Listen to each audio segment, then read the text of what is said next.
ভজন মিত্তির, তা কি ব্যাপার?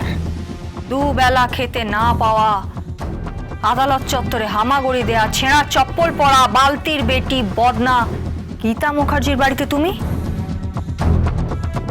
কি চাইছিস তুই? কোন চাওয়ার কথা বলছো তুমি ভজন মিত্তির? তুই কোর্টে আজকে দুটো ছেলেকে প্রডিউস করেছিস। প্রিজন ভ্যানের সাথে সাথে তুই নিজে পৌঁছে গেছিস কোর্টে। ছেলে দুটো পালানোর চেষ্টা করেছিল, তুই তাদের ধরেছিস। তুই তো জাত শত্রু হয়ে যাচ্ছিস, জাত শত্রু। আমি জাত সাপুরি, তোমাদের মতো সাপেদের বীজ দাঁত দেখলেই না আমি চিনতে পেরে যাই, আর নিমেষে সেটা একটা মুপড়ে নির্বীজ করে দিই। বুঝতে পেরেছো? কোবরা টু স্ট্রেট ঘোড়া। গীতা, তুই বোঝার চেষ্টা কর। তুই ভুল করছিস। তুই যদি আমাকে ধরে টানাটানি করিস, ফাঁস ভাই অগ্নিজিৎ মুখার্জি, যে আমার হবু জ্যাঠ শ্বশুর হতে চলেছে। আমি মুখার্জি বাড়ির জামাই হতে চলেছি। তুই সেই বাড়ির বউ, তুই কেন বুঝতে পারছিস না? কোনো সম্পর্কই সম্পর্ক নয়, আইনের ঊর্ধ্বে কোনো সম্পর্কই সম্পর্ক নয়, কেউ নয়। না তুমি, না আমি, আর না ওই অগ্নিজিৎ মুখার্জি। আচ্ছা, তুই কি বলতে চাইছিস? ওনার ছেলের বউ তুই, ওনার মেয়ের মতো তুই। সেই মেয়েকেই উনি সমুদ্র সৈকতে মেরে ফেলার চেষ্টা করেছিলেন, তাই না? আর এতে মদত জুগিয়েছ তুমি ভজন মিত্তির। এই প্ল্যানটা তোমার, কারণ তোমার মতন ছকবাজ তো আর দুটো নেই, তাই না? এরপর তোমার এমন হাল করবো না, সারাটা জীবন জেলখানায় তোমাকে ভজন গাইতে হবে। বুঝতে পেরেছো? আমার কথাটা শোন তুই। কোনো কথা নয় ভজন মিত্তির। আর দ্বিতীয়বার যদি এই বাড়িতে দেখেছি না, তাহলে এর একটা সেকশন নাম্বার দিয়ে একদম সোজা কোর্টে চালান করে দেবো। বুঝতে পেরেছো? তুমি আর ওই অগ্নিজিৎ মুখার্জি মানিক চোরকে আমি কিন্তু কাঠ করায় তুলবো। যাও, চলে যাও এখান থেকে, চলে যাও। তোকে দেখে নেবো, তোকে দেখে নেবো।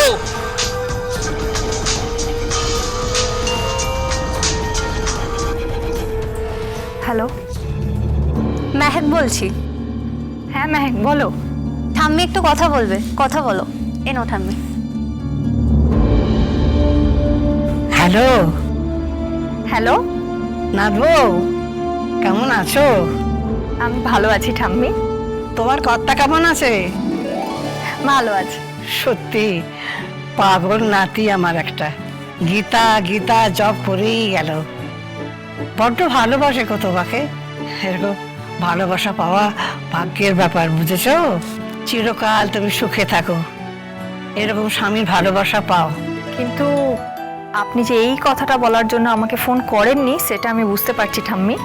কেন, আমার নাথ বউকে আমি এমনি ফোন করতে পারি না? হ্যাঁ। গল্প করতে পারি না? হ্যাঁ সংসার নিয়ে আলোচনা করতে পারি না? পারেন, কিন্তু আপনি তো সেরকম নন। তাই আমার মনে হচ্ছে আপনি অন্য কিছু বলার জন্য আমাকে ফোন করেছেন। ঠিক ধরেছ, একদম ঠিক।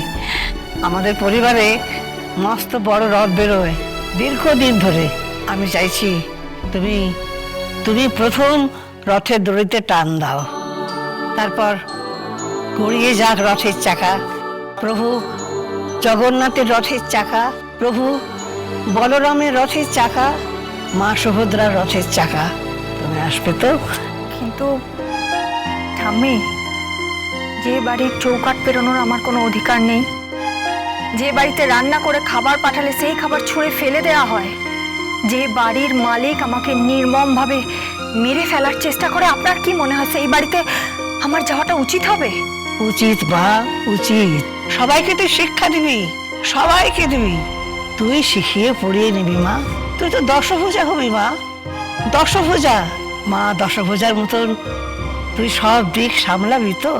এ সংসার তোর, তোকে আসতে হবে এখানে। আজ না হয় কাল তোকে আসতে হবেই। আর আমার ছেলে অগ্নিজিৎ মুখার্জি তোকে পুত্রবধূ হিসেবে স্বীকার করবে, আর আমাকেও মা বলে ডাকবে। পারবি না? বুড়ির এইটুকু চাহিদা পূরণ করতে পারবি না? পারবি না সংসারটাকে শুধরে দিতে? পারবি না গিনি আর সাত্বিকের সম্পর্কটাকে ঠিক করতে?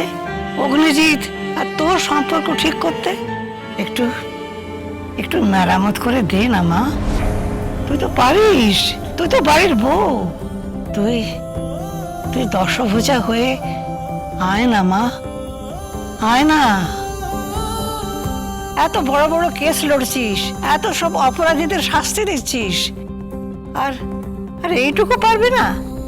কি রে, কথা দে, আসবি তো? আসবি? কিন্তু ঠাম্মি, না না না, কোনো কিন্তু নয়। এটা অ্যাডভোকেট ব্রজবালা মুখার্জি বলছে না, এটা বলছে তোর ঠাম্মি। আমি আমি কিন্তু এবার ভীষণ বকবো। তুই আসবি, তুই এসে প্রথম রথের দড়িতে টান দিবি। কিন্তু ঠাম্মি, আপনার ছেলে কি আমাকে অ্যালাউ করবেন? করবে না এলাও? ওরে তুই তো মা, তুই ওকে শাসন করবি, ওকে বোঝাবি, তুই সব পারিস। আমি জানি তোর কোর্টের মধ্যে মুখ চলে আর কোর্টের বাইরে হাত চলে। কি বলছেন ঠাম্মি? আমি আমার শ্বশুর মশাইয়ের উপর হাত চালাবো নাকি? শাসন করবি, নীল ডাউন করে দাঁড় করে রেখে দিবি। আয় না মা, আয় না, তো ধন্য হাতে সব কিছু শুদ্ধ হোক। জগন্নাথের রথ তুই তুই এবার প্রথম টান না মা, দড়ি ধরে টান না মা, জয় জগন্নাথ বল না মা। আসবি তো মা, আসবি তো? আসবো। কথা দিচ্ছিস তো? কিন্তু কথা দে। বেশ, কথা দিলাম। Thank you, thank you. ঠাম্মি থাম, ফোনটা আমাকে একটু দাও। হ্যালো বৌদি, তুমি এলে একদম জমে যাবে, একদম জমে যাবে। বিশ্বাস করো, এবারে আমরা দারুণ করে রথযাত্রা পালন করব। তুমি এসো কিন্তু। হ্যাঁ, আসবো মেহেক, নিশ্চয়ই আসবো। জানো মেহেক, আমি এটাও জানি যে আমাকে হয়তো গেলে এক রাস অপমান নিয়ে ফিরে আসতে হবে, কিন্তু তাও আমি যাবো মেহেক। ওই বৃদ্ধা ভদ্রমহিলা অ্যাডভোকেট ব্রজবালা মুখার্জির মুখের ওপর তো আমি না করতে পারবো না, তাই আমি যাবো মেহেক, ঠিক যাবো।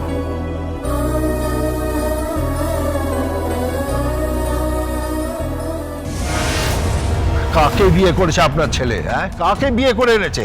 খাল কেটে তো কুমির এনেছে।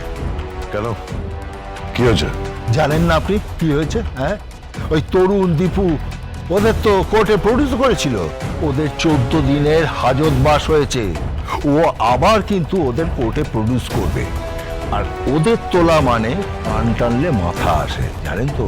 হ্যাঁ, কান টানলে মাথা আসে। ওদের তুলবে, তার মানে ভজন আসবে, ভজন থেকে আমি আপনি সবাই জড়িয়ে যাব। ডেঞ্জারাস মেয়ে একটা, এই গীতা না একটা ডেঞ্জারাস মেয়ে। কত ছক কষলাম, বড়বাবুকে ডিউটি থেকে সরিয়ে পর্যন্ত দিলাম, কিন্তু ও প্রেসিডেন্ট ভ্যানের মধ্যে ভোল পাল্টে ছদ্মবেশে ছিল। হ্যাঁ, ক্রিমিনালের ছদ্মবেশে বাইরে থেকে তালা লাগিয়ে দিয়েছিল ওই বিন্দুর ঢালিকে সেট করে। আন্দাজ করেছিল কিছু একটা ঘটবে, কিছু একটা ঘটবে। আমি ডালে ডালে যাচ্ছিলাম, ও গেল পাতায় পাতায়। সমস্ত প্ল্যান চৌপাট করে দিল, সমস্ত প্ল্যান। প্রেসিডেন্ট ভ্যানের মধ্যে ওই দুটো ক্রিমিনালকে বেদম মার মেরেছে, বেদম মার। তারপরে ওদের দুজনকে কোর্টে টেনে হিচড়ে নিয়ে গেছে, জানেন? ও আন্ডারওয়ার্ল্ডের কুখ্যাত ক্রিমিনালদের সঙ্গে লড়ছে, সেখানে আপনি আমি তো কোনছাড়। কিচ্ছু করতে পারবে না, কিচ্ছু করতে পারবে না। আপনি নিশ্চিন্ত থাকতে পারেন, আপনার ছেলে নিরাপদ আছে। কিসের নিরাপদ আছে? হ্যাঁ, কিসের নিরাপদ আছে? গীতা যাচ্ছে উচ্চ আদালতে, সেখানে আমার ছেলের কেসটাও লড়বে, আর সঙ্গে থাকবে আপনার মা ব্রজবালা দেবী, অ্যাডভোকেট ব্রজবালা দেবী। ঘরের শত্রু বিভীষণ বানিয়ে রেখেছেন সবাইকে। আমি কিচ্ছু জানি না, কিচ্ছু জানি না। আমার ছেলের যদি কিছু হয় তাহলে কিন্তু আপনাদের এই ফ্যামিলিটাকে মর্গ বানিয়ে ছাড়বো আমি, মর্গ। বুঝতে পেরেছেন? লাশ বিছিয়ে দেবো আমি, বুঝতে পেরেছেন? ডেড বডির পর ডেড বডি পড়ে থাকবে। আপনি আমাকে থ্রেট করছেন? আমি তো বলছি কিচ্ছু হবে না। গীতা এলএলবির কোনো প্যাচ পয়জা চলবে না। কিভাবে বাঁচাবেন আপনি? হ্যাঁ, কিভাবে আটকাবেন গীতাকে? একটা মেয়েকে আটকানো খুব একটা ডিফিকাল্ট নয়। কি?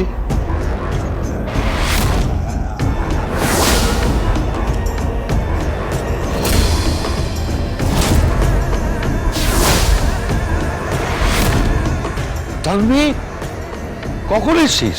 একটু আগে ল্যান্ড করেছি, সোজা বাড়িতে এসেছি। খবরগুলো আমি নিউজ পেপারে পড়েছি, সবকটা খবরই আমি জানি এখানে কি কি ঘটেছে। আসলে লখনৌতে একটা কেস নিয়ে আমি একটু ব্যস্ত ছিলাম। পাপা, কেসটা আমি জিতে এসেছি। আমি তোমার মতো হয়েছি পাপা, একদম অগ্নিজিৎ মুখার্জির মতো। হারতে আমি ঘৃণা করি, ঠিক তোমার মতো।